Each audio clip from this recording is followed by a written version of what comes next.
శ్రీమాత్రే నమః. ప్రేక్షకులకి ఆ లలితాంబిక అమ్మవారి యొక్క అనుగ్రహం పరిపూర్ణంగా కలగాలని మనస్ఫూర్తిగా కోరుకుంటూ మనం ఈరోజు చెప్పుకోబోయేటువంటి టాపిక్ సెప్టెంబర్ మాసంలో రాశి ఫలితాలు ఏ విధంగా ఉన్నాయి. ముఖ్యంగా లగ్నం నుంచి చూసుకోండి, చంద్రుడిని రాశి కంటే కూడా అది ఇంకా ఎక్కువగా పనిచేస్తూ ఉంటుంది. అయితే ఇక్కడ గ్రహస్థితి ఏ విధంగా ఉంది అని చెప్పి చూసుకున్నట్లయితే మేజర్ ప్లానెట్స్ అయినటువంటి శని కుంభంలో వక్రించున్నాడు, వృషభంలో గురువు, రాహు ఏమో మీనంలోని, కన్యలో కేతు ఉంటాడు. ఇవి మాత్రం ఎక్కడా కూడా మనకి అంత తొందరగా మారవు. మిగతా గ్రహాలు కనుక చూసుకున్నట్లయితే కుజుడు మిథున రాశిలోని, అదేవిధంగా చంద్రుడు కర్కాటకంలో ప్రారంభమై మరలా మిథునం వరకు తన యొక్క సంచారం జరుగుతుంది. అందులో చంద్రుడితో పాటు బుధుడు కూడా కర్కాటకంలో ఉన్నాడు. కాకపోతే బుధుడు 5వ తేదీకి సింహంలోకి మారి మరలా 23వ తేదీకి ఇందులోకి మారుతున్నాడు, కన్యారాశిలోకి మారుతున్నాడు. అదేవిధంగా సింహరాశిలో రవి, శుక్రుడు కన్యారాశిలో నీచబడి ఉన్నాడు. ఆయన దాదాపుగా 19వ తేదీ వరకు ఉంటాడు. మరియు అదేవిధంగా ఈ కన్యారాశిలో శుక్రుడు 19వ తేదీ వరకు నీచబడి ఉన్నటువంటి సమయంలో పర్టికులర్గా ఏంటంటే నీచ స్థానంలో ఉండేటువంటి రిజల్ట్స్ కూడా నేను మీకు ప్రత్యేకంగా చెప్తాను. అందరూ అంటే జాతచక్రం ఉన్న వాళ్ళు లేని వాళ్ళు కూడా ఏం పాటించాలనేటువంటిది. సో అందుకని మీరు వీడియో ఎండింగ్ వరకు చూడండి.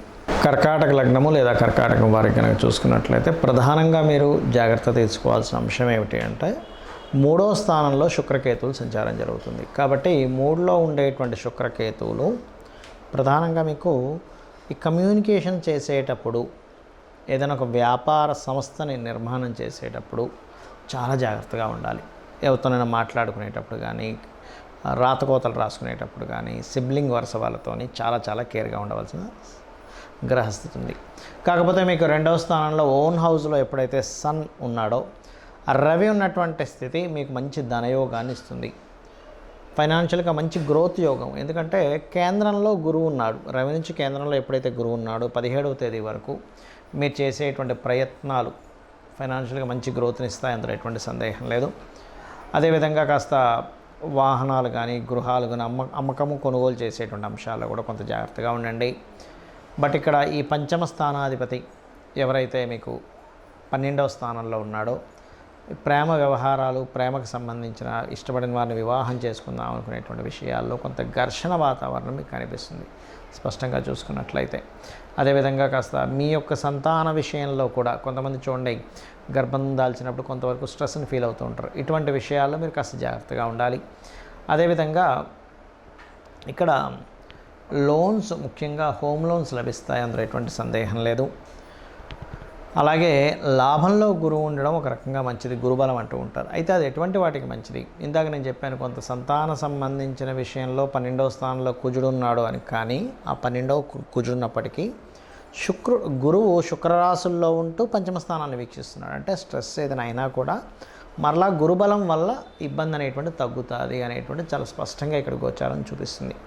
అదేవిధంగా పితృదేవతలకు చేసుకోవడం, విదేశాలకు వెళ్ళి చదువు కోసం విదేశాలకు వెళ్ళడం, అంటే పితృదేవత ఆరాధన వల్ల మీకు గతంలో ఏవైతే మీరు అనుకుంటున్న డిజైర్ కానివ్వండి, కొన్ని వంశపార్యంగా వచ్చినటువంటి ఇబ్బందులు కానీ తగ్గుతుంది.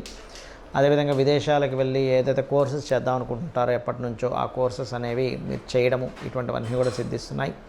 ఇక మీరు చేయవలసినటువంటి దేవత ఆరాధన ఏమిటి అని చెప్పి చూసుకున్నట్లయితే మీరు సుబ్రహ్మణ్యేశ్వర స్వామి ఆరాధన చేయండి. శుక్రుడు, కేతువు ఈ 2 గ్రహాలు కూడా మనకి ఈ 19వ తేదీ వరకు దాదాపుగా ఈ యొక్క కన్యారాశిలో నీచబడి ఉంటున్నందుకు ప్రపంచవ్యాప్తంగా కానీ, దేశవ్యాప్తంగా కానీ జరిగేటువంటి పరిస్థితులు ఏమిటి అంటే, కొన్ని దేశాలకు సంబంధించినటువంటి విషయంలో మనం అంటే 1వ తేదీ ముందు నుంచి దాదాపుగా ఆగస్టు నుంచే స్టార్ట్ అవుతుంటుంది.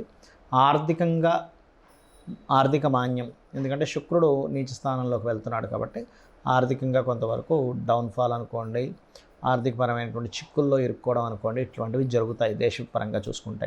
ఇది శుక్రుడు కేతువుతో కలిసి కన్యారాశిలో ఉన్నందుకు. మరి శుక్రుడు సహజంగానే అప్పుల స్థానంలో ఉంటున్నాడు వెళ్ళి. అందుకని ఏంటి, మొత్తము కూడా అందరూ కూడా ఎవరికైనా మనం అప్పు ఇచ్చే విషయాల్లో లేదా తీసుకునేటువంటి అంశాలలో కొంత జాగ్రత్త వహించండి, గుర్తుపెట్టుకోండి. ఓకే.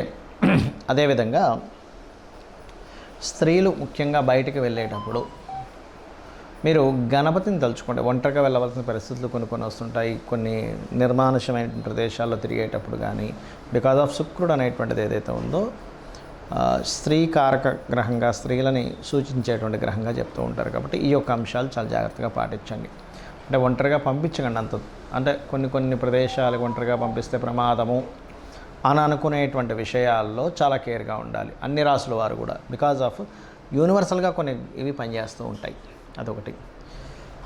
అదేవిధంగా అందరికీ కూడా ఈ మాసంలో 17వ తేదీ వరకు రవి ఓన్ హౌస్లో ఉంటున్నాడు. కాబట్టి ఆరోగ్యానికి సంబంధించినవి ఎవరైతే పాటిస్తుంటారో, అందులో ముఖ్యంగా ఈ ఆగస్ట్ 16వ తేదీ నుంచి సెప్టెంబర్ 17వ తేదీ వరకు ఉన్నటువంటి కాంబినేషన్ ఏదైతే ఉందో, టైం అంతా కూడా మీరు ఆరోగ్యం గురించి పాటించేటువంటివి ఏవైతే నిర్ణయాలు తీసుకుంటారో అవి ఖచ్చితంగా మీకు ఇంప్లిమెంట్ అవ్వడం వల్ల మీ ఆరోగ్యం కుదురుపడుతుంది. అంటే అనారోగ్య సమస్యల నుంచి బయటపడము. యూనివర్సల్గా ఏదైనా ఒక ప్లానెట్ పలానా ప్లేస్లో ఉన్నప్పుడు యూనివర్సల్గా అందరికీ పనిచేస్తుంది ఈ కాంబినేషన్ అనేది, ఒక రాశి వారికి ఒక లగ్నం వారికి అని కాకుండా. అదేవిధంగా ఈ శుక్రుడికి, నీచబడ్డ శుక్రుడికి గురువు యొక్క బలం కొంత ఉంది. దీనివల్ల ఏమిటంటే ఉపాసనలు చేసేవారికి మరియు ఏదైనా దీక్షలు తీసుకునేటువంటి వారికి కూడా కొంతవరకు ఇది సపోర్టివ్గా ఉంటుందని చెప్పుకోవచ్చు. మరి ఎంతసేపు మనం ఈ గోచార ఫలితాలైనా మన జన్మజాతక ఫలితాలు కూడా ఉంటాయి అంటే ఖచ్చితంగా మన జన్మజాతక ఫలితాలే చూసుకోవాలి. ఎందుకంటే మీరు ఏదైతే పూర్వజన్మలో చేసిన కర్మ ఏదైతే ఉందో, అది బ్యాడ్ కర్మ కావచ్చు, గుడ్ కర్మ కావచ్చు, తెలిసో తెలియకో చేసింది కావచ్చు, అది పర్టికులర్గా 12 భాగాలుగా విడిపోతుంది. మీ యొక్క లైఫ్లో మీ యొక్క స్థితిగతులు ఏమిటి అనేది మీ లగ్నం బట్టి తెలుస్తుంది. కష్టపడి బ్రతుకుతాడా లైఫ్ అంతా కూడా, లేనట్లయితే ఒక ఏజ్ వరకే ఎలా ఉంటుందా, దాని తర్వాత బాగుంటుందా, అది అన్ని విషయాల్లోని, నాట్ ఓన్లీ మీ పర్సనల్ విషయం అనే కాకుండా మీకు ధనం సంపాదించే విషయం కానివ్వండి, మీ కుటుంబ సభ్యుల విషయంలో కానివ్వండి, మీ యొక్క సిబ్లింగ్స్తో ఉండేటువంటి అంశాలు కానివ్వండి, మరియు అదేవిధంగా మీ యొక్క ఆస్తికి సంబంధించిన విషయాలు కానివ్వండి, అంటే ప్రాపర్టీ ఎప్పుడు కొనాలి, జ్యోతిష్శాస్త్రం ఎప్పుడు కూడా ఏం చెప్తుందంటే మీకు రూట్ చూపిస్తుంది. ఆ రూట్లో వెళ్ళేటప్పుడు మీకు లైఫ్లో ఎటువంటివి సంఘటనలు ఎదురవుతాయో చెప్తుంది. ఆ సంఘటనల్ని ఏ రకంగా మీరు ఎదుర్కోవాలి, ఎటువంటి నిర్ణయాలు తీసుకోవాలి, ఎటువంటి నిర్ణయాలు తీసుకోకూడదని చెప్తుంది. అంటే ఏదో ఒక రూట్ చూపించడం కాకుండా ప్రతి అంశంలోని మీకు ఎక్కడ టర్నింగ్ వస్తుంది. మనం చూడండి, ఒక దగ్గరికి వెళ్తుంటాము, ఇక్కడ మీకు టర్న్ ఉంది, ఇక్కడ మీకు స్లోప్ ఉంది, ఇక్కడ మీకు స్పీడ్ బ్రేకర్స్ ఉన్నాయని తెలుస్తున్నప్పుడు మనం జాగ్రత్తగా వెళ్తుంటాం. ఆ రకంగా ఏంటంటే జ్యోతిషం అనేటువంటిది వెలుగుని చూపించేది. మరి చాలామంది అంటారు ఏమండి మనం కర్మలో ఉన్నట్టుగా జరుగుతుందని. అది కూడా కొంతవరకు కరెక్ట్. ఎప్పుడు బలీయమైన కర్మ అంటారు. అంటే ఇంక తప్పదు అన్నప్పుడు పర్టికులర్గా ఆ కర్మ తీర్చుకోవడానికి భూమి మీదకి వచ్చినప్పుడు దాని ప్రభావం ఉంటుంది. కానీ మిగతాదంతా కూడా ఆ యొక్క కర్మని తొలగించుకునేటువంటిది కూడా ఉంటుంది. తొలగించుకునేది లేకపోతే ఆ శ్రీకృష్ణ పరమాత్మ తన యొక్క కుమారుడైనటువంటి అతనికి చర్మవ్యాధి, శాపవశాత్తు చర్మవ్యాధి వచ్చినప్పుడు నువ్వు నీ కర్మను తగ్గించుకో అన్నప్పుడు అతను సూర్య నమస్కారాలు లేకపోతే సూర్యుడికి సంబంధించిన ఆలయాలు కట్టో 7 సంవత్సరాల పాటు దానికి సంబంధించిన చేసి ఎలా తగ్గించుకున్నాడు, నా కర్మ ఇంతే అని ఎందుకు వదిలేయలేదు అనేటువంటిది మనం ఒకసారి ఆలోచించుకోవాలి. దశరథ మహారాజు కూడా సంతానం లేనప్పుడు మరి సంతానం లేదని అనుకున్నాడు, లేకపోతే పుత్రకామేష్టి యాగం చేసి సంతానాన్ని పొందాడా. ఇలా 1 కాదు 2 కాదు మన పురాణాల్లో వాటిలో అన్నింటిలో కూడా చెప్తుంది ఏమిటంటే ఆ యొక్క సమయంలో ఆ కాలంలో యాగాలు హోమాలు చేశారు. ఈ యొక్క కలియుగంలో నామస్మరణ, కేవలం అమ్మవారి నామము లేకపోతే విష్ణునామము శివుని యొక్క నామము తలుచుకోవడం ద్వారా మన కర్మ తప్పకుండా దగ్ధమవుతుంది. వీటన్నిటికంటే గొప్పగా ఏంటంటే సూర్య నమస్కారాలు కూడా ఇంకా చక్కగా పనిచేస్తాయి. అందరికీ అన్నీ తెలియకపోవచ్చు, కానీ రోజు సూర్య నమస్కారం చేసుకోండి. ఖచ్చితంగా మీరు ఏదైతే ఇబ్బంది పడుతున్నారో, ఉద్యోగమనో, వ్యాపారమనో, వివాహమనో, ఇవన్నీ కూడా మీ కర్మ దగ్ధం అవ్వడం ద్వారా మీరు అనుకున్న గోల్ మీరు రీచ్ అవ్వగలుగుతారు. శ్రీమాత్రే నమః.